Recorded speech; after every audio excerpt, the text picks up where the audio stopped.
ఓం శ్రీ సాయినాథాయ నమః. శ్రీ సాయి సచరిత్ర పారాయణం 25వ అధ్యాయం. భగవద్ అవతారమును, పరబ్రహ్మ స్వరూపుడును, మహాయోగీశ్వరుడును, కరుణాసాగరుడును అగు శ్రీ సాయినాథునకు సాష్టాంగ నమస్కారములు నర్చి ఈ అధ్యాయమును ప్రారంభించదము. యోగి చూడామణి అగు శ్రీ సాయినాథ మహారాజుకు జయమగుగాక. సమస్త శుభములకు నిలయము మన ఆత్మారాముడు, భక్తుల పాలిటి ఆశ్రయదాత అగు సాయికి జయమగుగాక. జీవితాశ్రయమును పరమావధినిగాంచిన బాబాకు ప్రణామములు. సాయిబాబా ఎల్లప్పుడూ కరుణాపూర్ణులు. మనకు కావలసినది వారి యందు మనఃపూర్వకమైన భక్తి. భక్తునకు స్థిరమైన నమ్మకము, పూర్ణ భక్తి ఉన్నప్పుడు వారి కోరికలనియు శీఘ్రముగా నెరవేరును. హేమట్ పంతు మనస్సునందు బాబా జీవిత లీలలను వ్రాయి కోరిక జనించగానే బాబా వెంటనే అతనిచే వ్రాయించెను. సంగ్రహముగా సంగతులు వ్రాసుకొనమని బాబా ఆజ్ఞ ఇచ్చిన వెంటనే హేమట్ పంతుకు ప్రేరణ కలిగి గ్రంథరచనకు కావలసిన బుద్ధి, శక్తి, ధైర్యము కలిగి దానిని ముగించెను. దానిని వ్రాయు యోగ్యత మొదట అతనికి లేకుండెను. కానీ బాబా దయాపూరితమగు ఆశీర్వచనములచే దానిని అతడు పూర్తి చేయగలిగాను. ఈ విధముగా సచ్చరిత్ర సిద్ధమైనది. అది ఒక చంద్రకాంతమణి వంటిది. దాని నుండి సాయి లీలలను అమృతం స్రవించును. దానిని చదువరులు మనసారా త్రాగవచ్చును. భక్తునకు సాయి యందు పరిపూర్ణమైన హృదయపూర్వకముగు భక్తి కలిగినప్పుడు దుఃఖముల నుండి, అపాయముల నుండి బాబా కాపాడి రక్షించుచుండెను. వాని యోగక్షేమములు బాబా చూచుచుండెను. అహ్మద్ నగర్ నివాసి, ప్రస్తుతం పూనావాసి దామోదర్ సావల్రామ్ రాసనే కాసార్ ఉరఫ్ దాము అన్న కథ పైన పేర్కొనిన వాక్యమునకు ఉదాహరణముగా దిగువ ఇవ్వబడినది. దాము అన్న 6వ అధ్యాయములో శ్రీరామనవమి ఉత్సవ సందర్భమున ఇతని గూర్చి చెప్పితిమి. చదువర్లు దానిని జప్తియందు ఉంచుకొనియే ఉందురు. అతడు 1897వ సంవత్సరమున శ్రీరామనవమి నాడు ఉరుసు ఉత్సవం ప్రారంభించినప్పుడు షిరిడీకి పోయెను. అప్పటి నుండి ఇప్పటి వరకు అలంకరించిన పతాకం ఒకటి కానుకగా ఇచ్చుచున్నాడు. అదీనుగాక ఉత్సవమునకు వచ్చే బేదలకు అన్నదానము చేయుచున్నాడు. అతని జట్టి వ్యాపారములు ప్రత్తి.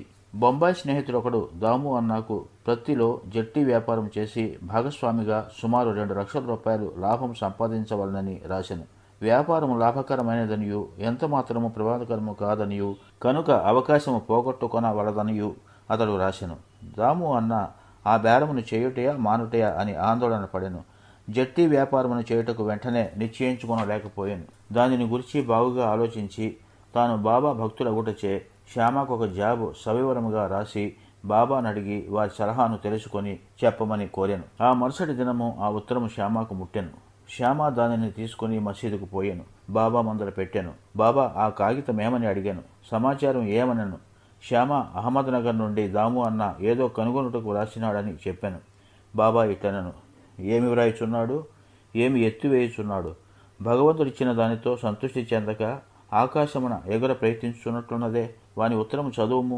బాబా చెప్పినదే ఆ ఉత్తరంలో గల సమాచారమని.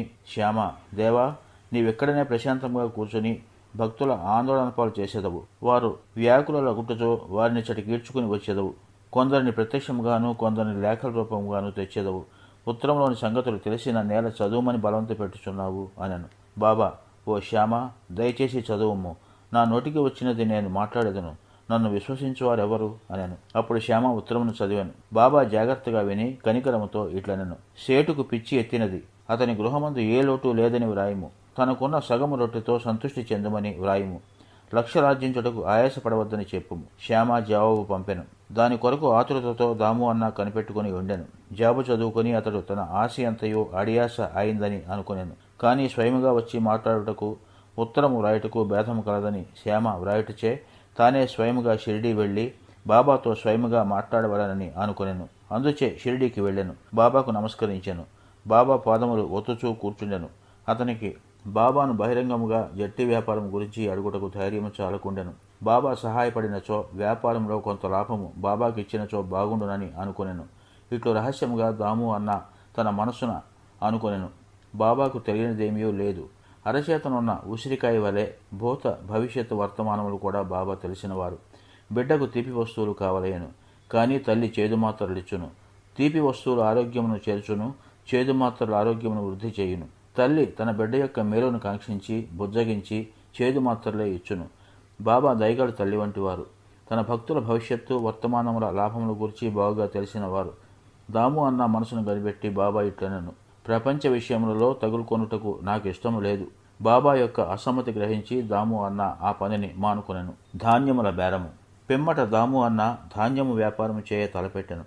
ఈ ఆలోచన కూడా బాబా గ్రహించి, నీవు 5 షేర్ల చొప్పున కొని 7 షేర్ల చొప్పున అమ్మవలసి వచ్చును, కనుక ఈ వ్యాపారం కూడా మానుకొనమనెను. కొన్నాళ్ల వరకు ధాన్యము ధర హెచ్చుగానే ఉండెను. కానీ 1 మాసము 2 మాసములు వర్షములు విశేషంగా కురిసెను. ధరలు హఠాత్తుగా పడిపోయెను. ధాన్యములు నిల్వ చేసిన వారు నష్టపడిరి. ఈ దురదృష్టం నుంచి దాము అన్న కాపాడబడెను. ప్రతి జట్టి వ్యాపారం కూడా కూలిపోయెను. ఆ దళారి ఇంకొక వర్తకుని సహాయంతో వ్యాపారం చేసెను. మదుపు పెట్టిన వారికి గొప్ప నష్టం వచ్చెను. బాబా తనను 2 సార్లు గొప్ప నష్టముల నుంచి తప్పించినని దాము అన్నాకు బాబా యందు గల నమ్మకం హెచ్చెను. బాబా మహాసమాధి చెందే వరకు వారికి నిజమైన భక్తుడిగా ఉండెను. వారు మహాసమాధి పిమ్మట కూడా ఇప్పటి వరకు భక్తితో ఉన్నాడు. ఆమరలీల. మామిడి పండ్ల చమత్కారం. ఒకనాడు 300 మామిడి పండ్ల పార్సిల్ వచ్చెను. రాళే అను మామలతదారు గోవా నుంచి శ్యామ పేరున ఆ పండ్లను బాబాకు పంపెను. అది తెరిచినప్పటికీ పండ్లన్నయూ బాగానే ఉండెను. అది శ్యామ స్వాధీనంలో పెట్టిరి. అందులో 4 పండ్లు మాత్రమే బాబా కొలంబలో అంటే కుండలో పెట్టెను. బాబా, ఈ 4 దాము అన్నాకు, ఇవి అక్కడనే ఉండవలెను అని అన్నాను. దాము అన్నాకు 2 భార్యలు కలరు, కానీ అతనికి సంతానం లేకుండెను. అనేక జ్యోతిష్కులను సంప్రదించెను. అతడు కూడా జ్యోతిషమును కొంతవరకు చదివాను. తన జాతకంలో దుష్టగ్రహ ప్రభావం ఉండుటచే అతనికి సంతానము కలుగు అవకాశం లేదనుకొనెను. కానీ అతనికి బాబా యందు మిక్కిలి నమ్మకం గలదు. మామిడి పండ్లు అందిన 2 గంటలకు అతడు షిరిడీ చేరి బాబాకు నమస్కరించుటకు పోగా బాబా ఇట్లనెను, అందరూ మామిడి పండ్ల వైపు చూస్తున్నారు, కానీ అవి దాము కొరకు ఉంచినవి, కావున అవి దామ్యా తిని చావవలెను. దాము ఈ మాటలు విని భయపడెను. కానీ మహాల్సాపతి బాబా ముఖ్య భక్తుడు వానినిట్లు సమర్థించెను. చావు అన్నది అహంకారం గూర్చి, దానిని బాబా ముందు చంపుటకు ఒక ఆశీర్వాదము. బాబా అతనితో ఇట్లనెను, నీవు తినవద్దు, నీ చిన్న భార్యకిమ్ము.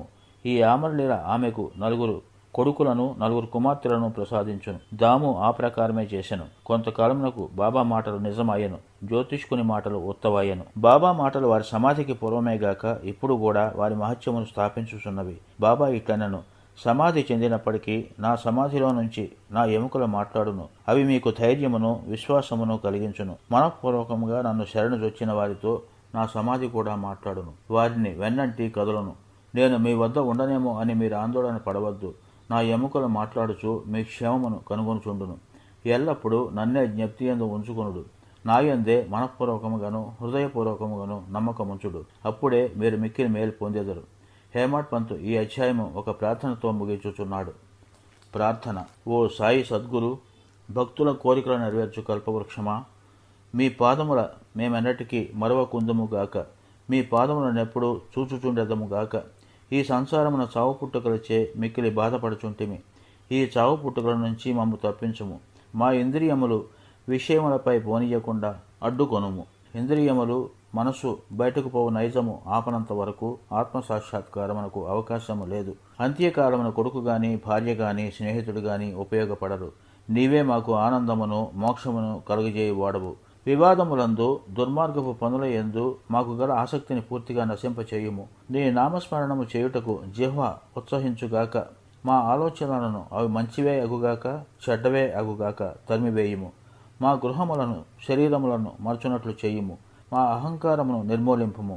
నీ నామమే ఎల్లప్పుడూ జ్ఞప్తియందుండునట్లుగా చేయుము. తక్కిన వస్తువులన్నింటినీ మరచునట్లు చేయుము. మనశ్చాంచల్యము తీసివేయుము. దానిని స్థిరముగా ప్రశాంతముగా నుంచుము. నీవు మమ్మలను గట్టిగా పట్టి ఉంచినచో ఈ అజ్ఞానాంధకారము నిష్క్రమించును. నీ వెలుతురునందు మేము సంతోషముగా నుండెదము. మమ్ములను నిద్ర నుండి లేపుము. నీ లీలామృతము తాగు భాగ్యము నీ కటాక్షము చేతను గత జన్మలలో మేము చేసిన పుణ్యము వల్లను కలిగినది. నోటు. దాము అన్న ఇచ్చిన వాంగ్మూలము ఈ సందర్భమున గమనింపతగినది. ఒకనాడు అనేక మందితో నేను కూడా బాబా పాదముల వద్ద కూర్చుని ఉన్నప్పుడు నా మనసున 2 సంశయములు కలిగెను. రెంటికి బాబా ఇట్లు జవాబిచ్చెను. 1. సాయిబాబా వద్ద అనేక మంది గుమిగూడుచున్నారు. వారందరూ బాబా వలన మేలు పొందేదరా? దీనికి బాబా ఇట్లు జవాబిచ్చెను. మామిడి పండ్ల వైపు పూత పూసి ఉన్నప్పుడు చూడుము. పువ్వులన్నీయు పండ్లు అయినచో ఎంత మంచి పంట ఎగును. కానీ అట్లు జరుగునా? పువ్వుగానే చాలా మటుకు రాలిపోవును. గాలికి కొన్ని పిందెలు రాలిపోవును, కొన్ని మాత్రమే మిగులును. 2. ఇది నా గురించి అడిగినది. బాబా భౌతిక శరీరము విడిచిన పిమ్మట నా జీవితమనే ఓడను ఎట్లు నడపగలను? అది ఎటో కొట్టుకొని పోవునా? అయినచో నా గతి ఏమి? దీనికి బాబా జవాబిట్లిచ్చెను. ఎక్కడైనను ఎప్పుడైనను నా గురించి చింతించినచో నేనక్కడనే ఉండెదను. 1918కి ముందు వారి వాగ్దానం ప్రకారము వారు నెరవేర్చుచుండిరి. 1918 తర్వాత కూడా నెరవేర్చుచున్నారు. ఇప్పటికీ నాతోనే ఉన్నారు. ఇప్పటికీ నాకు దారి చూపుచున్నారు. ఇది 1910, 1911 కాలంలో జరిగెను. నా సోదరులు వేరుపడిరి. నా సోదరి కాలధర్మం నొందెను. దొంగతనము జరిగెను. పోలీసు విచారణ జరిగెను. ఇవన్నీ నన్ను కల్లోలపరిచినవి. నా సోదరి చనిపోగా నా మనసు వికలమయ్యను. నేను జీవితమును సుఖములను లక్ష్యపెట్టలేదు. నేను బాబా వద్దకు పోగా వారు ఉపదేశంతో శాంతింపజేసి అప్పా కులకర్ణి ఇంట్లో బొబ్బట్లతో విందు గావించిరి. నా నుదుట చందనము పూసిరి. నా ఇంటిలో దొంగతనం జరిగినది. నాకు 30 సంవత్సరముల నుండి ఒక స్నేహితుడు ఉండెను. అతడు నా భార్య యొక్క నగల పెట్టి దొంగిలించెను. అందులో శుభమగు నత్తు అంటే నాసికాభరణం కూడా ఉండెను. బాబా ఫోటో ముందు ఏడ్చి తిని ఆ మరుసటి దినమే ఆ మనిషి నగలపెట్టెను తిరిగి ఇచ్చివేసి క్షమాపణ కోరెను. ఓం శ్రీ సాయినాథాయ నమః. 25వ అధ్యాయము సంపూర్ణము. శుభం భవతు.